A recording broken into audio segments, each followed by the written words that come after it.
Legion, a name that does not belong to one, but to many.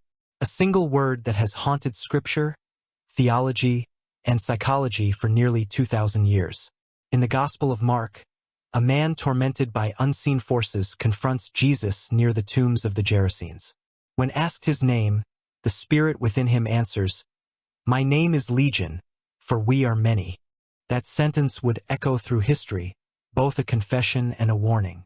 It marks the first appearance of a demon whose very essence defies the notion of individuality. Legion is not one mind, but a host, a gathering of countless voices within a single vessel. The name itself, Legion, comes from the Latin legio, a Roman military unit of 6,000 soldiers. To the people of first-century Judea, that word meant order, conquest, and occupation. To name a demon Legion was to equate spiritual possession with imperial domination, the body, like the land, overtaken by foreign power. The story is not just one of exorcism, but of rebellion and liberation.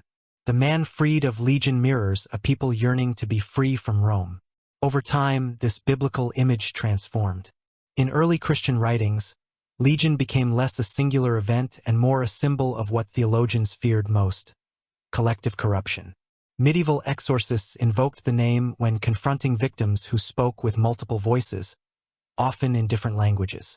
Chroniclers described these scenes in chilling detail: bodies convulsing, mouths shifting between registers, voices overlapping in unnatural chorus. It was believed that where one demon entered, others would follow, gathering like wolves upon a single soul. By the 15th century, the word legion had come to mean any host of spirits. The Malleus Maleficarum, the infamous witch hunter's manual, used the term to describe swarms of devils attending witches' sabbaths. The name no longer referred to one biblical entity, but to the entire collective of hell. In this way, Legion ceased to be a demon with a name and became a principle, the idea that evil operates through the many, not the one. In the Age of Reason, as faith collided with science, Legion took on a psychological dimension. Theologians began to interpret possession less as literal invasion and more as a metaphor for fractured identity. Long before modern psychiatry, priests noticed that some afflicted seemed to harbor separate selves, distinct personalities that warred within the same mind. In their eyes, these inner divisions were the modern mask of Legion. Then came the 20th century, and with it, the insights of Carl Jung. Jung's theory of the shadow offered a new way to understand the ancient story. Legion, in this light, represents the eruption of the unconscious, the many facets of the self emerging all at once. The man among the tombs becomes a symbol of psychic fragmentation, the conscious mind overwhelmed by the multitude within. When Jung wrote that man is a plurality of selves, he was, in essence, describing the condition of Legion. The demons are not invaders from outside, but the voices we repress, the impulses we bury, the memories we exile. Legion is the moment when those buried fragments refuse silence. In this way, the ancient exorcism becomes a story about healing. The voice of Christ, calm, singular, commanding, symbolizes the act of integration. Unity confronting multiplicity, consciousness restoring order.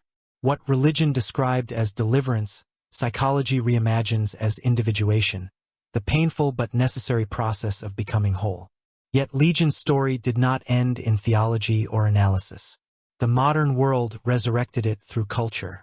In literature and cinema, Legion reappeared as the face of collective evil, the hive mind, the infected crowd, the networked intelligence.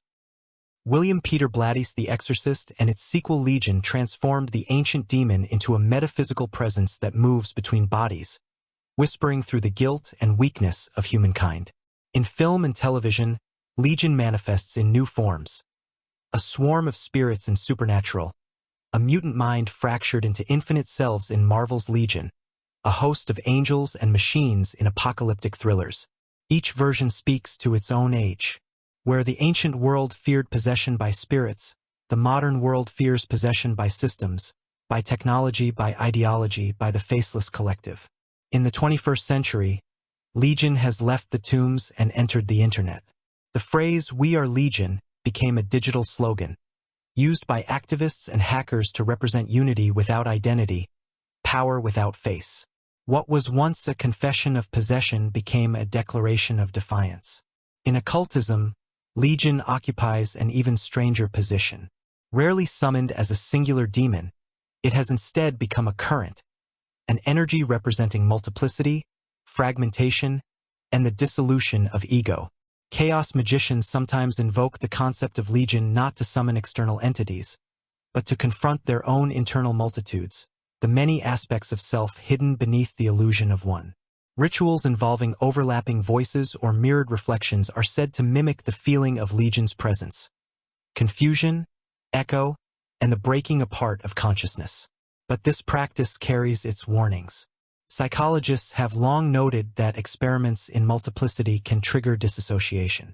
Exorcists, too, caution that the name Legion symbolizes loss of control, the danger of letting too many voices speak at once. For both mystic and therapist, the message remains the same. Integration, not surrender, is the goal. Even within the Church, Legion's name retains its dread. Modern exorcists describe manifestations in which voices overlap, laughter multiplies, and the air fills with incoherent whispers. Theologians classify Legion not as an individual demon but as a spiritual contagion, evil in its most diffuse form, spreading like a psychological virus. In that sense, the demon has always been more concept than creature, a metaphor for the disintegration of unity, whether within a person or a civilization.